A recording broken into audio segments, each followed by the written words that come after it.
So we looked at the average time it takes to recruit for highly skilled roles, and at the moment, on average, it takes about 94 days, and that's from the application process to the hire itself. The Telegraph produced an article talking about the annual cost to the UK economy of unfilled jobs, and at the moment it's looking at around £18 billion at the moment, which is a huge amount, and that's only set to grow with Brexit looming as well. The cost of a bad hire, so £130,000, that was from the Recruitment and Employment Confederation, and that includes wasted salary, training, recruitment, lost productivity as well. So at EFC, we do a number of things, but one of the things we do every year, we've been doing it since 2016, is an ideal employer survey. So this survey, we ask 3 questions from our audience. We got around 6,000 respondents between October and January last year, and we asked them to list the 3 employers they were considered to be their ideal employer, but also when thinking of the ideal employer, what would they say they had as a particular strength, and we'll come on to the attributes a little bit later. And also when they're considering an employer, what's important to them when they're considering their next employer as well. So for this year, Goldman Sachs is number 1. But what is interesting actually, and bear in mind, we're talking about an audience that work within financial services. Google is number 3, and they've retained that spot for the last 3 years. Banks obviously feature heavily in the top 10, but what is also interesting is the professional services are starting to make a bit of a move and a shift within the top 20 as well. So it was very banks and asset management dominated 3 years ago, whereas now we're seeing the likes of EY, PwC, McKinsey, and Amazon as well. So I'll come on to Amazon in a bit, but we were quite interested by this. So year on year, they jumped 12 places, and it was the highest jump that we had in the survey.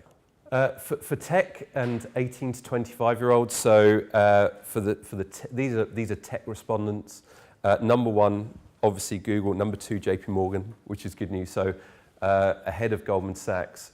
But again, what's interesting is obviously the tech firms then dominate the remaining 4 spots there.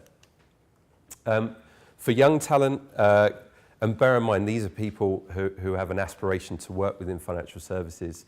Goldman Sachs, JP Morgan, Morgan Stanley are the top 3. But again, it's the rise of professional services that we're seeing, which is of interest for us as well. A lot of the attributes, so we start to measure some of these attributes, and what we're finding is a number of things. So one of the things is that perception matters. So 83% of finance professionals say that having a good reputation influences their likelihood to apply, but it also influences their options to stay, basically. What we've also noticed as part of the other research is that highly skilled labour spend a lot more time researching the role before applying as well. So on average, it's about 15 weeks that we find they take to apply.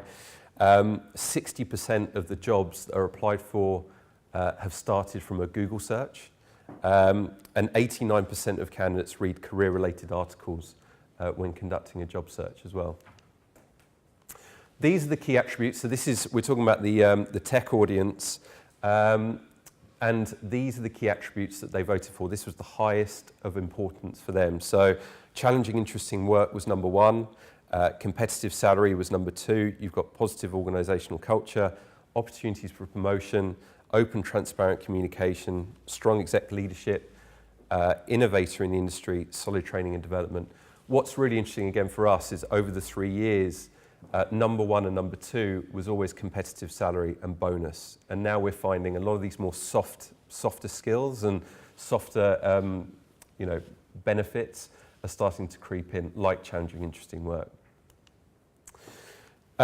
So this is highlighting, so basically what we're saying is where are the gaps within financial services? So the green line will show what's important to tech professionals when choosing a career, and the line in yellow is showing the strength from a financial services firm standpoint. Now, I'm going to highlight a few of these. So you've got challenging and interesting work. So I think what we're talking about there are the type of projects they're working on from a tech standpoint. Positive organisational culture. There's a big gulf between its perception within financial services, and obviously the importance from a tech standpoint. Open, transparent communication is quite interesting as well, and there's a huge gap there as well. For the 18 to 25-year-olds, actually it's not too dissimilar. Salary features fourth, and again, that used to be number one, but now opportunities for promotion is number one, solid training and development is number two, you've got challenging, interesting work, you've also got work with key players, organisational culture, again, similar kind of traits are creeping up. And this is the golf as well. So the golfs aren't quite as big, but opportunities for promotion is quite interesting again. So I think from an FS standpoint, for us, it feels like, our banks and asset managers, professional services companies, are they actually discussing what kind of promotion paths there are? And are they actually, advertising that? And I don't think they are quite as well as perhaps some of the other firms. So, sounds simple, but pay attention to what makes young talent tick. So, 83% of 18 to 25-year-olds list solid training and development as key. And I think a really good example of that within financial services at the moment is RBC. So, RBC has risen 6 places year on year. They did something quite innovative in the last couple of years. So, for every intern, for every graduate, for every analyst that joined the bank, they set them up with a login onto a software platform called 10,000 Coffees. I don't know if anyone's heard about this platform, but they basically lease the software from a really small fintech startup. And once they join the firm, basically they get assigned a mentor every 2 weeks. So a different mentor will come along and they'll have a coffee chat, basically what they call a coffee chat. It provides them with 5 topics they can choose from. They can only choose one. It's half an hour of their time. It means that they can talk to multiple divisions within the business as well. So again, the nice thing is if an intern finishes its internship, they would have had a really rounded view of the bank, but also they can talk about their careers as well. So again, it's just a nice piece, and I don't think the technology is that expensive to implement either. I think we found some examples of, again, financial services firms who are innovating. I think these are kind of innovation hubs from a fintech standpoint. So you've got Accenture top right, you've got JP Morgan top left, this is their in residence, you've got Barclays Accelerator, which is bottom left. These are effectively innovation hubs for fintech startups. So effectively what they're doing is providing some strategy and some real partnerships in trying to grow fintech startups. And it's quite interesting because Accenture, they provide a lot of strategy, but they also provide a number of different banks and firms to come and help those startups grow. It's really interesting. And I think the nice thing about this is from an employer brand standpoint, talking about this type of thing with your tech talent or your potential tech talent, it's going to be really interesting for them. Be a place people want to come to every day. So I'm not talking about internal yoga. We're actually talking more about finding a balance between your internal culture and external perception.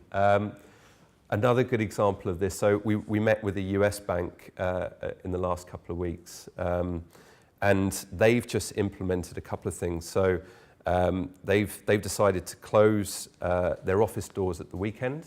So again, they don't want to have that culture or be seen to have that culture of people working till 2 a.m. and then getting in there at 6. They want to remove that type of culture. They are looking at more flexible working options. But what was interesting in that conversation that we had with them was that it wasn't so internally when you were joining the bank, everyone knew that this was a good place to work, that actually it was more flexible than they thought prior to joining, but they weren't advertising this anywhere. So again, for potential candidates, no one knew that was actually reality. Leadership appeared really high within our rankings as well. So it appeared top 5 on a lot of the polls in the different sectors that we segmented.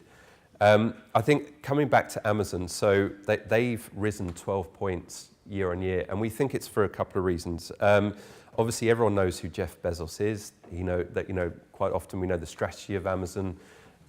we know the direction that they want to go in, but more importantly, we know about their innovation. And I think that's a really good example. So, you know, Amazon shows a lot of innovation. They're very visible about it. They're talking a hell of a lot about it. So, you know, in terms of kind of good tips that we've got, so number one, demonstrate opportunities to progress. You know, I think, you know, again, it appeared very highly in a number of lists, particularly for the young talent as well. And it's not as visible as you'd think from a financial services standpoint. Show innovation. We talked about Amazon, but actually, you know, financial services firms are doing a good job. You know, Goldman Sachs, for example, is about to release a retail bank. They've already got it in the US, and they're about to release Marcus in the UK as well. So again, they're going to have some innovative products. They should be shouting about them, as should other banks and financial services firms. Strong leadership counts. So again, it appeared very highly in most of the polls. You know, we know most of the leaders, and it does matter in terms of application. Pipeline talent earlier. So there's a couple of things to say here, actually. So we're talking about generating interest and community, potentially by using targeted social media, maybe use content as well. You know, for highly skilled labor, it is highly competitive. So the earlier you can to build a network, to communicate with, you know, highly skilled tech, you know, individuals, you know, you're going to be in a much better position when it comes to apply as well. Another interesting thing as well, for pipeline talent earlier, there was an article around a forestry company in San Francisco. And actually they were competing with, for their website, they were competing with the likes of Google, the likes of Twitter, the Facebooks.